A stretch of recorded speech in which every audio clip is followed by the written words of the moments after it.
하나는 꽃들이 화려한 정원이 있고, 하나는 끝없이 펼쳐진 갈대밭 사이로 사람들이 걸어가는 풍경, 그리고 황홀한 낙조가 드리운 바다 풍경이었습니다. 아프리카에 다시 돌아가기 전에 제가 거기를 꼭 한번 가야 되겠다 했는데 어제 전부 소원을 성취했습니다. 제가 걷기를 좋아하는데 아름다운 정원과 끝없이 펼쳐진 갈대숲을 걸으니까 그렇게 기분이 좋을 수가 없었습니다. 순천대학교도 저는 순천이 조그만 도시인 줄 알았어요. 순천대학교 규모가 굉장히 크고 캠퍼스가 아름다워서 자식이 하나 더 있었으면 순천대학교에 보내야 되겠다 그런 생각이 들었습니다.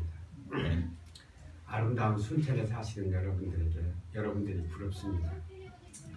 제가 2달 전에 심장을 수술했습니다. 수술이 끝나고 보니까 제 몸에 호수가 7개가 달리고 산소통이 달렸습니다. 누워있으니까 여러 가지 생각이 오가는데 마치 광주의 니에미야 목자가 신방을 왔습니다.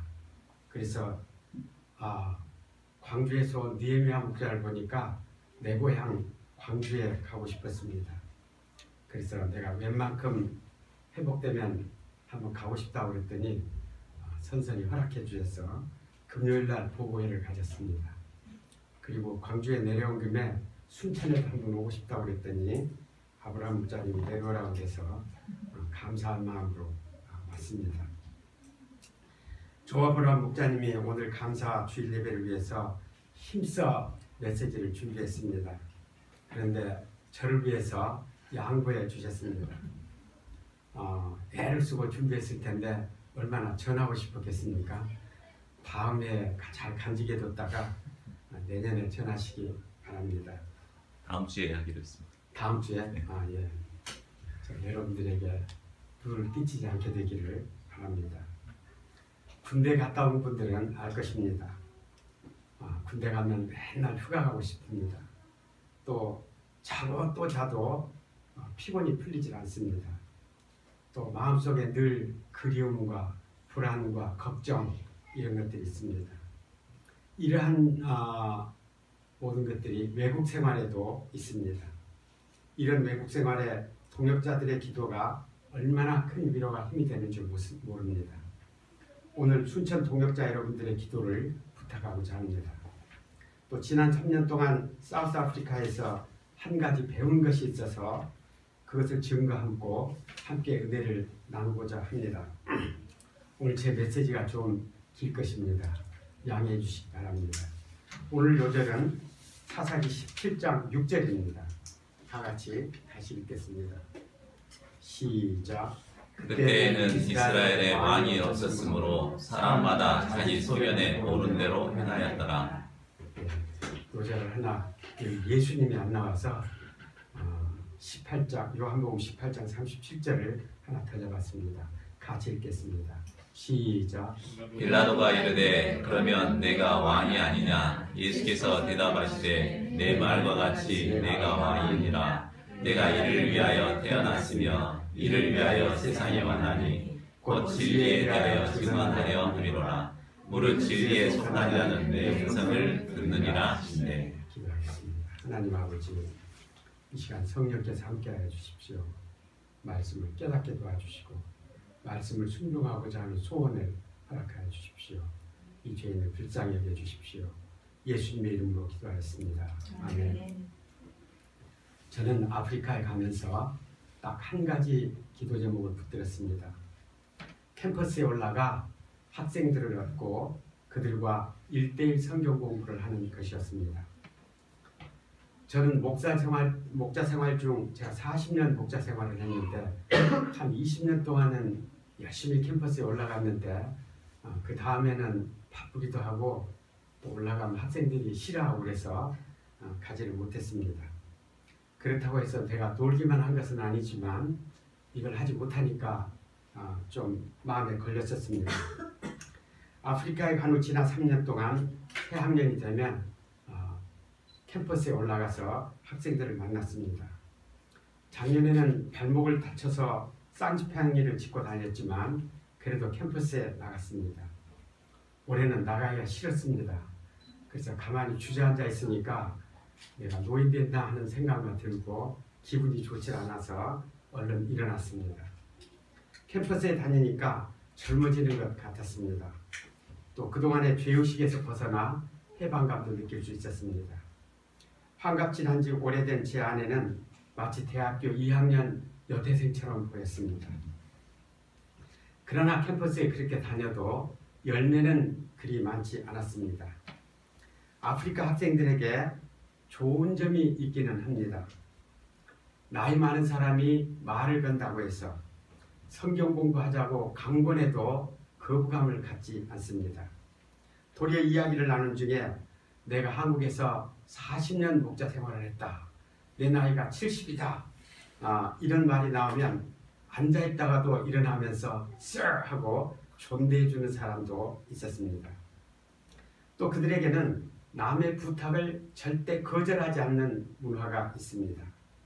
결혼식이나 장례식에 참석해달라는 부탁을 받으면 하루를 결근하고서라도 그 부탁을 들어줍니다.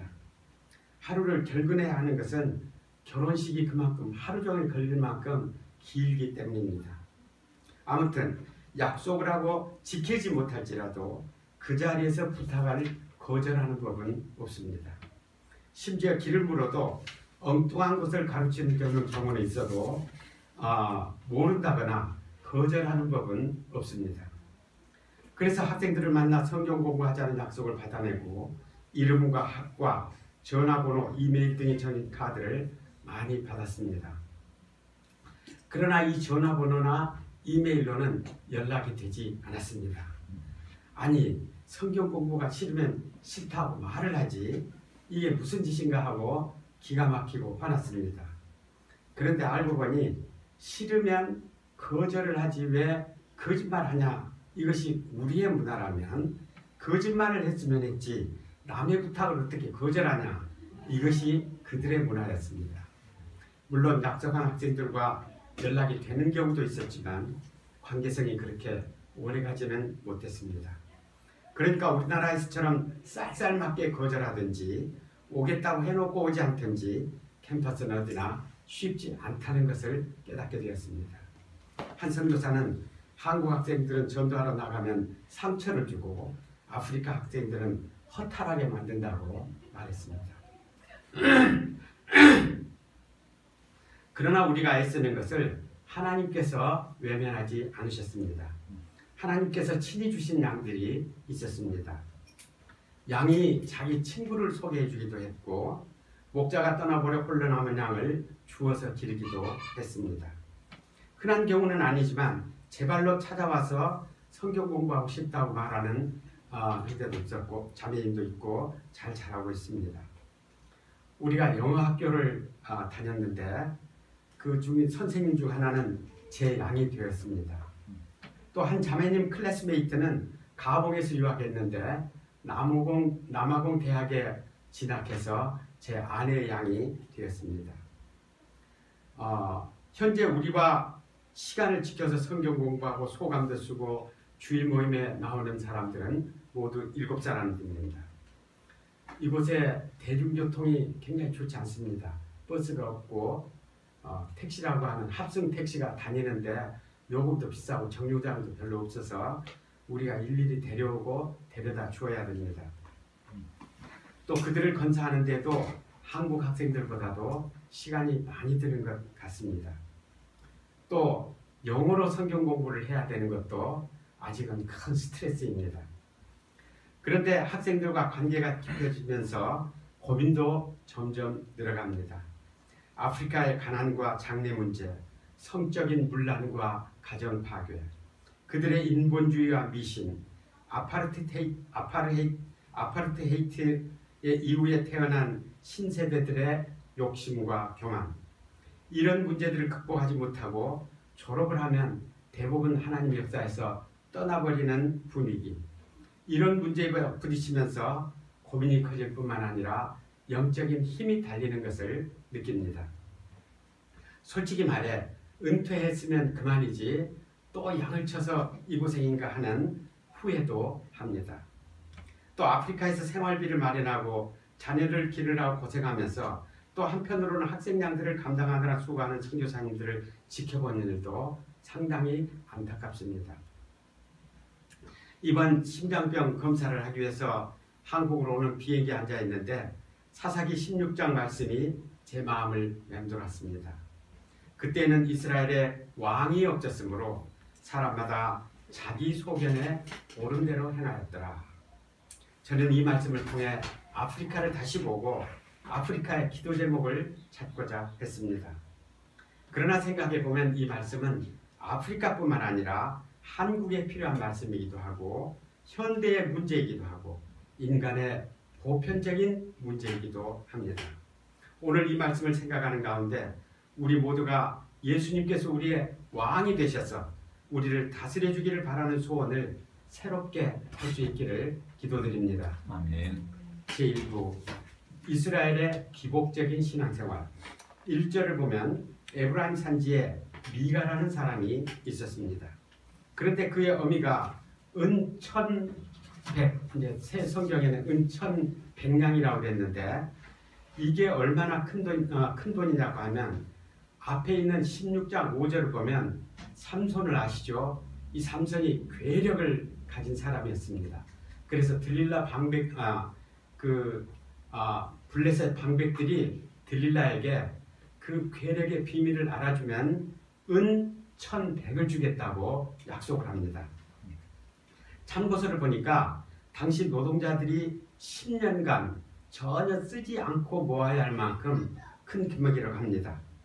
요즘 우리나라 평균 월급이 250만 원쯤 된다고 하니까 3억 정도 되는 아주 큰 금액입니다.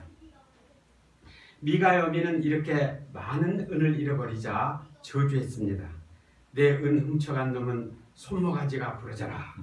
길 가다가 벽돌이 날아와서 머리에 맞아 죽어라. 이를 갈며 저주하는 어미의 모습을 보고 미가는 무서웠습니다. 금방이라도 자신에게 저주가 임할 것 같고 벽돌이 날아올 것 같았습니다. 그는 훔친 은을 내놓으며 말했습니다. 어머니 무서워요. 저주 그만하세요. 은은 제가 훔쳤습니다. 그러자 어머니가 당황했습니다. 자기의 저주대로 아들이 저주를 받으면 큰일이었습니다. 그래서 얼른 내 아들이 여호와께 복받기를 원하노라 하면서 저주의 기도를 축복의 기도로 바꿨습니다. 그리고는 미가가 훔쳐갔다 내놓은 은의 일부를 은장세계에 주어 신상을 만들었습니다. 그 신상을 여호와께 바침으로써 아들에 대한 저주를 풀고자 했습니다. 아니, 아들이 은을 훔쳐갔다면 어미는 마땅히 아들을 책망하고 벌을 주어서 아들이 죄를 철저하게 회개하도록 도와야 하지 않겠습니까? 그러나 어미는 회개보다는 그저 아들이 저주가 풀리고 복받기만을 바랬습니다. 그 어미는 아들이 무서워하는 것은 죄가 아니라 저주였고 그들이 원하는 것은 정의나 진리가 아니라 그저 복이었습니다. 물론 신앙생활이 축복이나 저주와 무관한 것은 아닙니다. 그러나 참된 신앙은 그보다 더 높은 차원의 것입니다. 창조주 하나님과 그의 진리에 순종하는 자세가 참된 신앙입니다. 비록 고난이 있을지라도 하나님을 따르고 설령 손해를 보더라도 하나님의 진리에 순종하는 삶이 올바른 신앙생활입니다. 그래야 온 세상이 순결한 사랑과 거룩한 진리로 가득 차도록 기도하며 힘쓰는 삶이 바른 신앙입니다. 우리나라의 신자들의 수는 많지만 도덕적인 권위가 없고 사회에 대해 좋은 영향을 미치지 못하는 이유가 무엇입니까? 정의를 세우고 진리를 따르기보다도 세속적이고 물질적인 복을 받을 목적으로 신앙생활하는 사람들이 많기 때문입니다. 제가 섬기던 프리토리아에서는 남아공의 수도가 프리토리아입니다. 지난 몇 년 동안 학생 때 잘 나오던 형제들이 졸업하면 발길을 끊곤 했습니다. 그런데 그들이 두 번은 반드시 나타납니다. 한 번은 취직했을 때이고 또 한 번은 자동차를 샀을 때입니다. 나타나서 자랑을 하고는 다시는 나타나지 않습니다. 이 때문에 기막히고 속상해하는 선교사님들을 볼 때 마음이 참 아픕니다. 사우스 아프리카는 다른 아프리카 나라들보다도 경제 사정이 좋습니다. 대학 나온 사람은 대부분 취직하고 그러면 그 나라에서는 잘 사는 축에 속합니다. 오랫동안 가난하게 사온 그들에게 백인들이나 일부 흑인 권세자들이 누려오던 소위 good life, 잘 사는 거죠. good life라고 그러더라고. 이 소망은 아주 절실합니다. 이러한 물질적인 소망 앞에서 신앙은 전혀 의미가 없는 것 같고 졸업만 하면 끝입니다. 이를 보면서 저는 우리의 영적인 분위기 또는 영적인 풍토가 아주 중요하다는 것을 깨달았습니다. 하나님의 의로 말미암은 깊은 회개가 없고 참된 축복에 대한 개념이 없이 미신적이고 세속적인 복에만 매달리면 그런 분위기에서는 인격이 성장하거나 영적인 축복을 누릴 수 없습니다. 하나님의 역사를 이루는 보람도 없고 사명을 이루어 사는 기쁨도 맛볼 수 없습니다. 우리 모임이 계속해서 하나님의 진리를 사랑하고 진실하게 회개하는 사람들이 귀하게 여김을 받고 자동차 몰고 와서 자랑이나 하려는 자들은 부끄러워서 얼씬도 못하는 영적인 분위기를 이룰 수 있기를 간절히 기도합니다.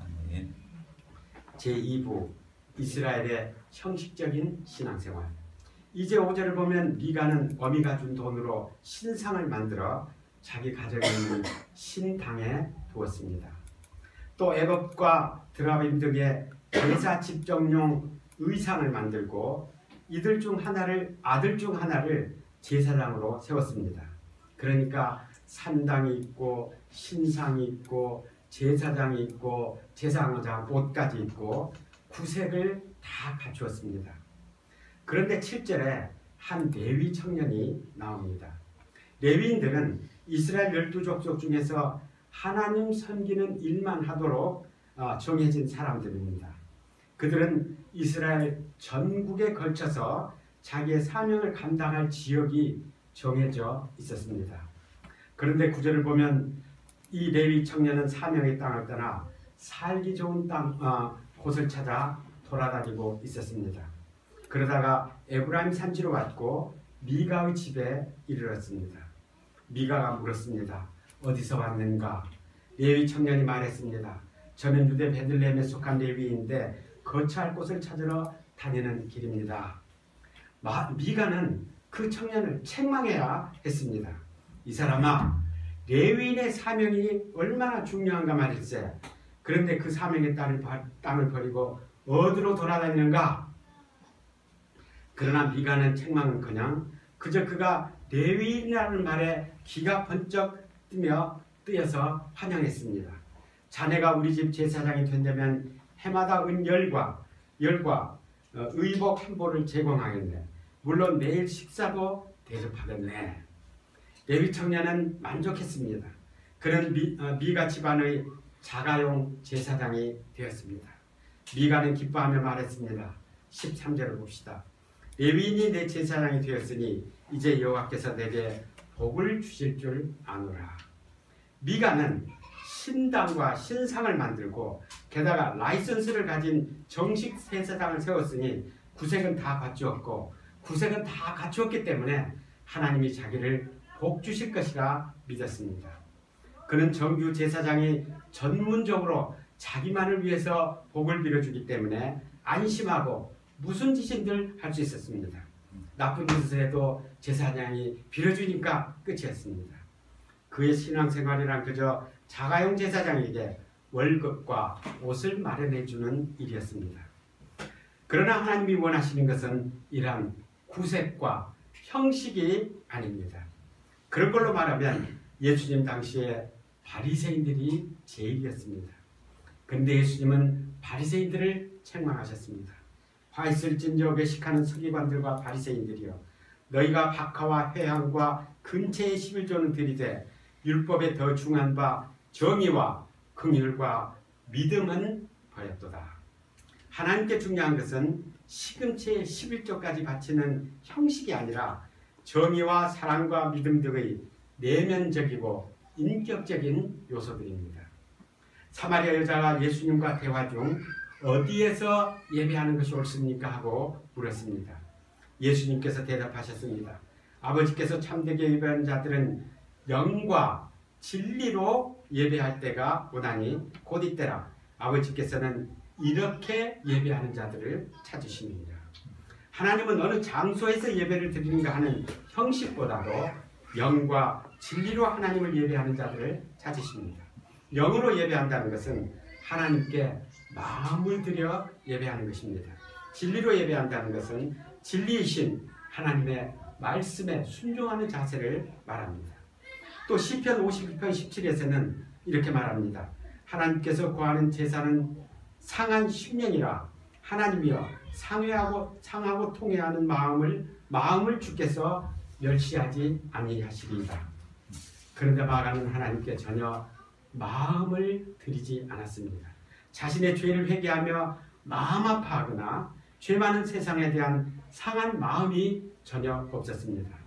그는 신상과 신당을 만들고 제사장을 세우는 등의 형식만 갖추면 신앙생활을 잘하고 있으며 복받을 것이라고 생각했습니다.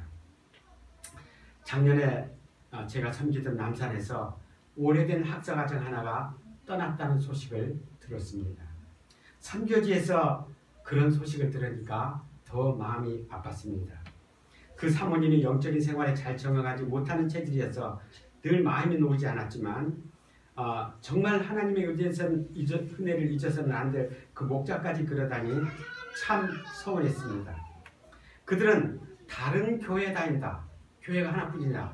다른 교회에 다닌다는 구색은 갖췄으니까 하나님을 떠난 것이 아니라 생각했을지 모릅니다. 그러나 그들은 하나님의 역사를 떠났습니다. 저는 그들이 하나님이 정해주신 사명의 땅을 떠나 살기 좋은 것을 찾아 떠나다니는 레위인과 같다고 생각합니다. 그리고 십자가가 무겁다며 편한 곳을 찾아 떠난 그들이 거기서 마음까지 들여서 영적인 예배를 드릴 수 있을까? 하나님의 말씀에 절대적으로 순종하기까지 진리로 예배 드릴 수 있을까? 하는 것은 의문입니다.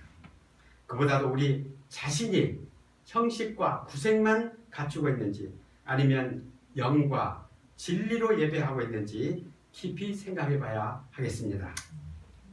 아멘. 성난 분들처럼 다 앉아 있으니까 제가 민망합니다. 아멘. 제3부 자기 소견에 오른 대로 행한 이스라엘.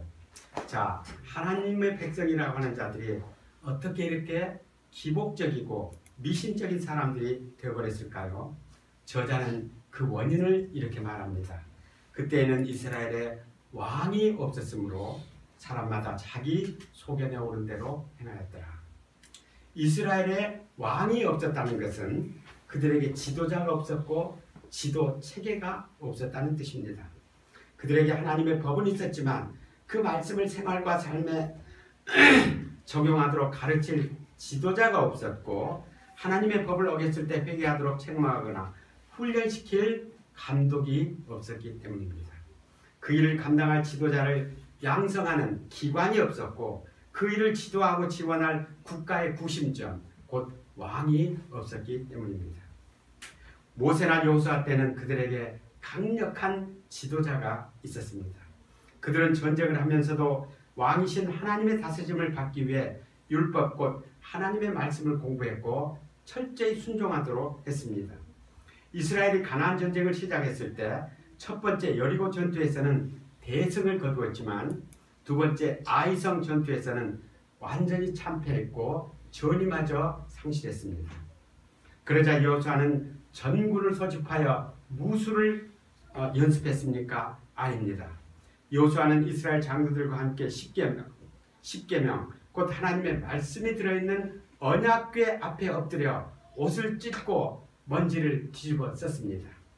해가 넘어기까지 회개하고 그렇게 앉아있는데 하나님께서 그들 중에 여리고 전투에서 획득한 전리품을 횡령한 자가 있다는 것을 말씀해 주셨습니다. 여호수아는 아간이라는 자를 적발했고 그를 데리고 아골 골짜기로 갔습니다. 그런 후에야 그들은 아이를 공격했고 대승을 거두었습니다. 그뿐 아니었습니다. 아이 전투에서 승리한 후 여호수아는 율법을 돌에다가 전부 새겼습니다. 그리고 그 말씀을 축복의 말씀이든지 저주의 말씀이든지, 그러니까 듣기 좋은 말씀이든지 듣기 싫은 말씀이든지 그렇게 해석할 수 있겠지요. 그걸 전부 빼놓지 않고 읽었습니다. 이스라엘 온 회중과 여자들과 아이들과 그들 중에 있는 외국인들에게까지 모든 사람에게 이 말씀을 읽어주었습니다. 그들은 전쟁 중에도 불구하고 전투훈련보다도 죄를 적발하고 하나님의 말씀에 어긋난 자를 회개하고 철저히 징계했습니다. 말씀을 낭독하고 그 말씀에 따라 살도록 다짐하게 했습니다. 철저히 하나님의 말씀을 따라 살고자 하는 지도자 여호수아가 있었고 장로들과 백성들이 그를 세웠습니다. 그러므로 그들 모두에게 하나님이 왕이 되실 수 있었고 그런 이스라엘은 거룩하고 강력한 백성이 될 수 있었습니다. 그러나 사사시대에는 이런 지도자 곧 왕이 없었습니다. 그래서 사람들은 각각 자기 소견에 오른 대로 살았습니다. 자기 마음대로 살았습니다. 성경도 자기 나름대로 해석했고 부담스러운 말씀은 빼버리거나 시대에 맞지 않는 말씀이라 치부해버렸습니다. 말씀을 지키지 않아도 회개 안 하는 사람이 없었고 그런 이방인들처럼 기복적인 사고방식과 생활에 젖어들지 않을 수 없었습니다. 이들뿐만 아니라 사람이 그를 감독해줄 목자가 없을 때 누구나 이렇게 됩니다. 어떤 사람은 교회에서 성경 공부를 하면 시간도 오고 가고 시간도 많이 들고 또 교회 오다 보면 사람들과 갈등이 자꾸 생기니까 혼자 집에서 성경을 공부하겠다고 말합니다. 물론 글을 읽을 줄 알고 생각할 줄 알면 혼자서도 성경 공부할 수 있습니다. 성경이 그렇게 어려운 책은 아닙니다. 그러나 그에게 감독자가 없으면 회개하고 독선적인 신앙에 빠지기 쉽습니다. 또 성경이나 신앙생활은 사람들과 부딪히면서 배워야 합니다. 사람들을 미워하고 싸우고 또는 회개하고 사랑하고 지지고 볶고 이런 가운데서 성경을 배우고 신앙을 익혀야 인격이 생기고 성숙한 신앙을 갖게 됩니다. 사도 베드로는 말했습니다. 너희가 전에는 양과 같이 길을 잃었더니 이제는 너희의 영혼의 목자와 감독 되신 이에게 돌아왔느니라. 구원이란 무엇입니까? 전에는 자기 소견에 오른 대로 살았는데 이제는 영혼의 목자와 감독 되신 예수님의 가르침을 받고 예수님의 감독을 받는 삶입니다. 하나님의 다스림을 받기 싫어하고 그에게 순종하기를 싫어한다면 그는 하나님께서 주신 구원을 완성할 수 없으며 그가 사실은 구원받은 사람인지조차도 의심해 봐야 할 것입니다. 잘 아는 대로 남아공에는 아픈 역사가 있었습니다. 10%의 백인이 90%의 흑인을 지배하고 그들의 낙원을 만들기 위해 흑인들을 가혹하게 차별했습니다. 그 악명 높은 인종 경제 정책을 아파르트헤이트라고 합니다. 그런데 이 아파르트헤이트 정책이 폐지된 해가 1994년 만델라가 대통령이 된 그 해입니다. 그리고 그때 이후에 태어난 세대를 born free generation이라고 말합니다. 그들은 글자 그대로 뱃속에서부터 자유를 가지고 태어난 사람들입니다. 또 이들은 아픈 역사를 되풀이지 않기 위해서 자신의 권리와 자유를 적극적으로 지켜야 된다. 다시는 자유를 빼앗겨서는 안 된다. 남이 강요하는 것은 절대로 받아서는 안 된다 하고 끊임없이 교육받아온 세대입니다. 그래서 아주 경찰들이 골치가 아프다고 그래요. 경찰이 그러나 좀 권리를 주장하면 이 골치가 아프다고 그럽니다. 아무튼 그리하여 이들은 제가 보기에 세계에서 가장 자유를 만끽하는 사람들인 것 같습니다. 이들은 또 하나 BEE 정책, Black Economy Empowered,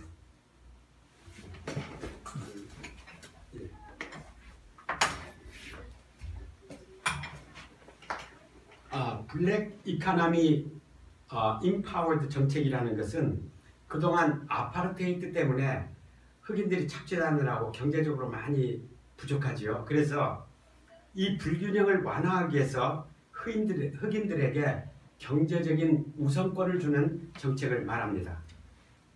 이 정책의 핵심은 일자리를 주는 우선순위에 있습니다. 제일 1순위는 흑인 여성, 2순위는 흑인 남성, 3순위는 백인 남성, 백인 여성, 4순위가 백인 남성, 5순위는 아시아 사람들입니다. 승진하는 데도 이 원칙이 적용된다고 합니다. 그러니까 남아공에서는 흑인 여성이 제일 성공하기가 쉽고 그래서 남아공 자매인들이 아주 교만합니다.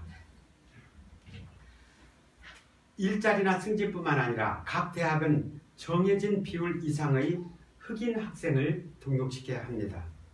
이 인센티브로 대학에 들어온 흑인들이 굉장히 많은데 이 사람들이 그 공부를 잘 못 따라가요. 그래서 6, 7년 걸려서 졸업하는 경우도 많습니다. 그러나 일단 졸업하면 흑인이기 때문에 한국 학생들만큼 고생하지는 않습니다. 우리 선교사님들이 남아공을 개척한 게 1993년입니다. 아까 말한 아파르테이트가 해체된 바로 그 전 해입니다. 그러니까 남아프리카 UBF는 본 프리 제너레이션의 역사와 같다고 할 수 있습니다. 그런데 현재 남아공에 있는 아프리카 목자 가정은 4가정인데 첫째 안드리스 목자가 있고 그 다음에 그 동생인 크리스찬 목자가 있습니다. 근데 이 안드리스 목자의 와이프는 우리 남산에서 간 에리 선교사이고 크리스찬 목자의 동역자는 사라 선교사입니다. 그리고 그 다음에 셋째 번 흑인 목자는 시오 목자가 있는데 이 사람은 주일 모임에 자주 빠지고 그 사모님은 아주 보기가 어렵습니다.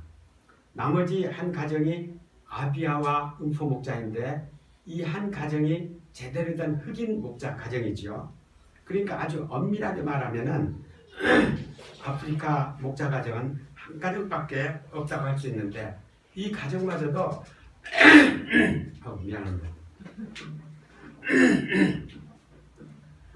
사실은 본 프리 이전에 태어난 세대입니다.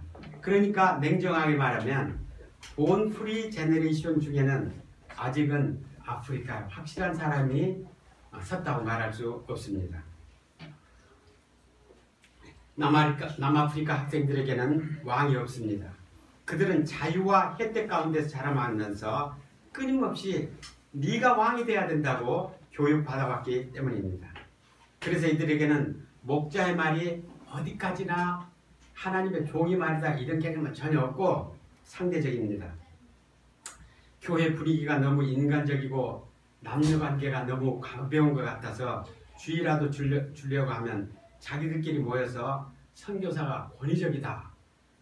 아프리카를 모르고 한국식을 강요한다. 한국 사람들은 놀 줄 모르고 여유가 없다. 그래서 자기들 못 놀게 한다고 말이죠. 수군거리고 분위기가 아주 싸늘해지는 것을 여러 번 봤습니다. 이들 가운데 지난 3년 동안 살면서 저는 적지 않은 문화 충격을 체험했습니다. 한 자매님은 하루 종일 센터에 있습니다. 그러니까 우리 바이블 센터가 학교 안에 있습니다. 그래서 바이블 센터에서 수업 받으러 가고 수업 끝나면 또 바이블 센터에 오고 하루 종일 센터에 붙어던 사람인데 어느 날 갑자기 자기가 임신했다고. 도대체 언제 남자를 사귀고 언제 임신을 했는지 난 지금도 이해가 안 가요. 또 한 리더급 자매님은 주일날 나오지 않아서 왜 안 나왔냐 물었더니 토요일날 클럽에 가서 날새고 춤추느라고 오지를 못했다고. 이 사람들은 뭐 교회는 교회고 또 심리만 가서 날새고 춤추고 뭐 안 하면 물어보면 그래서 안 왔어요 뭐 어때요 이런 식이에요. 또 한 자매님은 남자와 잤다는 말을 하는데 회개하면서 하는 말이 아니라 자신이 얼마나 율법이 없고 자유로운가 또 얼마나 솔직하고 쿨한가를 자랑하기 위해서 하는 말 같았습니다. 더 놀라운 것은 다른 자매인들이 그 배부른 자매는 뭐 창피하고 좀 어색하기도 하겠는데 베이비 샤워 알죠? 베이비 샤워를 하겠다고 법석을 떠는 것이었습니다. 아이를 해산하여서 이제 기를 수 데가 없으니까 친정에 맡기고 또 학교는 다녀야 되잖아요. 학교에 다니면서 우리 모임에 나오고 이런 자매인들이 몇 사람 제가 있기 전에도 있었는데 많이 떠나고 지금도 여러 명 있어요. 이를 보면서 전 참 진짜로 헷갈렸습니다. 야, 이 사람들이 진짜 자유 아닌가? 아니 뭐 해산할 수도 있고 클럽에 갈 수도 있고 내가 너무 율법이 많은가? 이 도대체 뭐가 자유인지 진짜로 헷갈릴 때가 많았습니다. 또 이 사람들의 문화를 어디까지 받아들이고 또 이들에게 어떻게 복음을 전하고 어떻게 제자를 양성해야 되는가? 네, 지금도 잘 모르겠습니다. 그냥 무조건 하나님 믿고 하는 거지 무슨 방법을 아직도 잘 모르겠습니다. 그러나 분명한 것은 이들이 몸이 불어나고 해산을 하면서 더 이상 성경 공부를 하거나 이 훈련을 받으려면 역사를 섬겨야 되는데 이 도대체 할 수가 없으니 훈련을 시킬 수가 없습니다. 또 이런 경우에는 대부분 남자들이 도망갑니다. 아프리카 남자들이 굉장히 무책임합니다. 도망버리기 때문에 어린 나이부터 애기 기르고 또 취직하고 공부하고 취직해야지 이게 보통 일이 아닌 것 같아요. 어린 나이에부터 아주 인생의 무거운 짐을 지고 시달리는 것을 보았습니다. 그런가 하면 중간 시험이나 학기말 시험이 끝나면 학생들은 그날로 고향에 내려갑니다. 단 하루도 지체하지 않습니다. 물론 여건이 좋지 않습니다. 도시에 머물면 숙소에 드는 비용이 너무 비싼 데다가 그 비용을 감당할 만한 일자리를 구할 수 없습니다. 그리고 일단 고향에는 우리는 저기 서울에서 부산 갔다가 또 올라오면 되는데 이 사람 한 번 되면 올라올 수가 없어요. 그런데 장막에 거하는 형제들도 이렇게 하는 것을 보면 여건만의 문제는 아닌 것 같습니다. 그것은 아무도 간섭할 수 없는 내 자유와 권리라는 의식이 아주 강합니다. 그래서 방학 동안에 훈련받으라. 이게 굉장히 어렵고 그저 시험이 끝나면 좀 늦게 고향에 가서 잘 달래서 한 5일이나 일주일 동안 일용할 당시 훈련시키는 게 고작입니다. 저는 처음에 아프리카에 가서 우리 선교사님들이 양들을 너무 두려워하지 않나 싶었습니다. 제가 선교사님들에게 학생들 훈련시키기가 그렇게 어렵냐고 물으려치면 선교사님들은 그저 웃기만 했습니다. 그냥 잘해보라는 거죠. 그런데 저도 이제 할 말이 별로 없습니다. 이제 그들이 무섭습니다.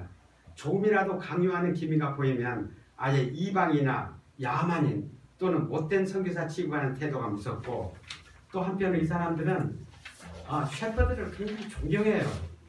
yes shepherd, 말만 하면 yes shepherd, yes shepherd 하는데 얼마나 찰지게 하는지 막 아름답게 해요.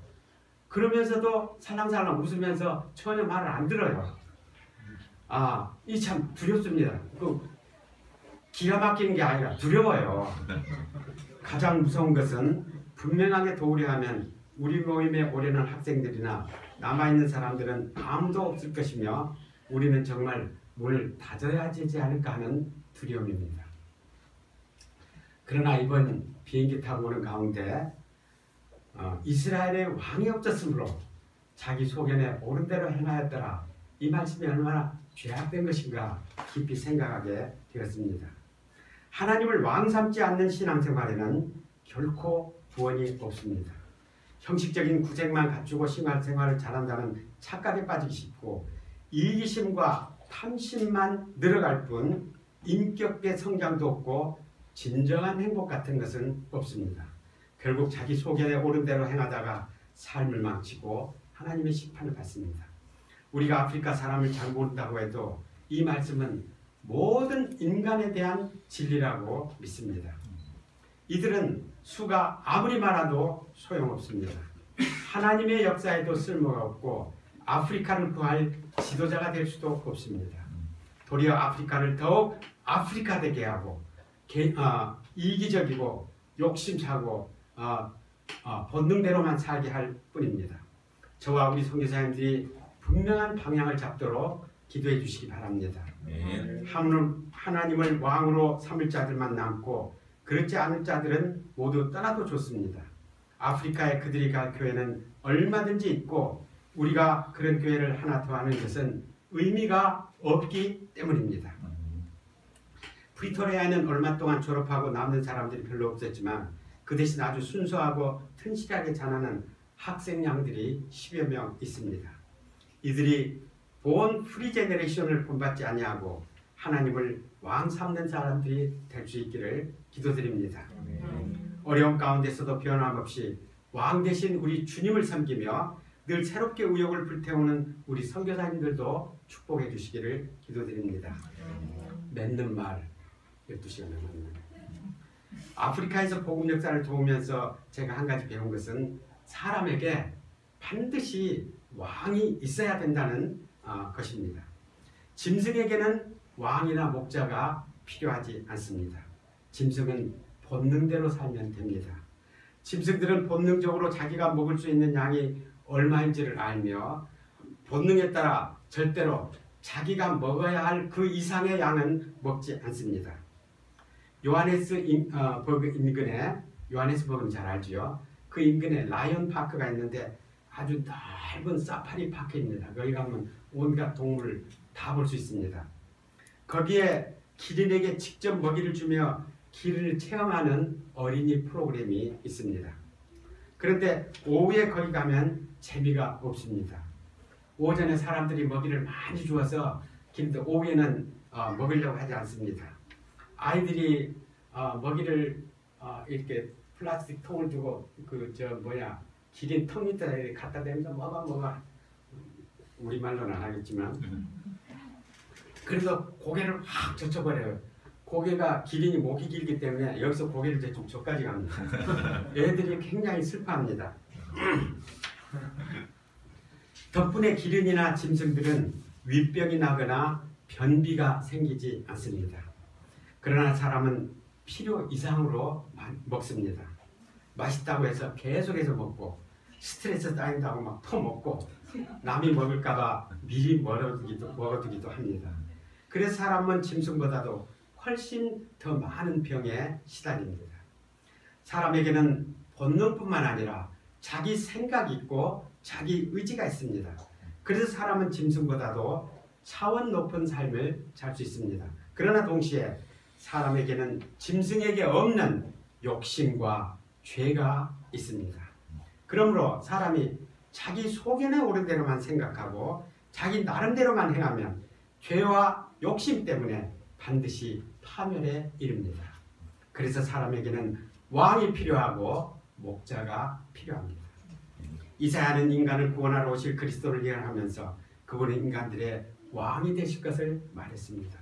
이는 한 아기가 우리에게서 태어났고 한 아들을 우리에게 주신 바 되었는데 그 어깨에는 정사를 메었고 그 이름은 기묘자라 모사라 전능하신 하나님이라 영존하시는 아버지라 평강의 왕이라 할 것입니다. 그 왕이 세상에 오셨으니 곧 그리스도 우리 예수님이십니다. 아멘. 예수님을 재판하던 로마 총독 빌라도가 예수님에게 그러면 내가 왕이 아니냐 하고 물을 때 예수님께서 말씀하셨습니다. 내 말과 같이 내가 왕이니라. 내가 이를 위하여 태어났으며 이를 위하여 세상에 왔나니 곧 진리에 대하여 증언하리 함이로다. 무릇 진리에 속한 자는 내 소리를 듣느니라. 아프리카의 영적 환경이 어렵다고 해도 거기에 진리에 속한 자가 있고 이들은 예수님의 소리를 들을 것입니다. 우리 선교사님들이 이 믿음으로 계속해서 복음 역사를 이룰 수 있기를 기도드립니다. 오늘은 감사주일입니다. 올해 감사주일에는 우리에게 왕 대신 예수님을 알게 해주신 은혜를 감사합시다. 아멘. 예수님을 왕 삼는다. 이것은 인간적으로는 불가능한 일입니다. 너희가 하나님과 같이 되리라는 사탄에게 미혹된 인간은 틈만 있으면 자기가 왕이 되고 싶어서 안다라는 인간이 예수님을 왕 삼다는 것은 불가능한 일입니다. 그러나 예수님께 진짜 나의 왕이구나. 내가 예수님 다스림을 받기를 원한다면 이것은 진짜 하나님의 은혜요 성령의 역사입니다. 아멘. 그리고 진정으로 예수님이 나의 왕 되신 것을 감사할 때 예수님 우리를 다시셔서 죄와 욕심으로부터 우리를 구원하시고 참된 자유, 참된 행복을 주십니다. 아멘. 우리가 오래 애쓰고 예수님이 나의 왕 되신 것을 그 무엇보다 감사합시다. 아멘. 예수님께서 우리를 자기 소견에 오른 대로 살도록 버려두지 마시고 우리의 왕이 되셔서 우리를 다스리고 감독해 주시기를 간절히 기도드립니다. 아멘. 요한복음 18장 37절을 다 같이 다시 읽겠습니다.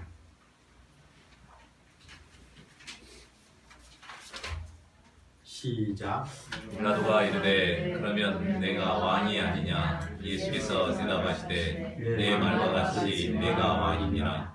내가 이를 위하여 태어났으며 이를 위하여 세상에 왔나니 곧 진리에 대하여 증언하려 함이로라. 그런 진리에 속한 자는 내 속성을 듣느니라 하시되. 하나님 아버지, 죄와 욕심 때문에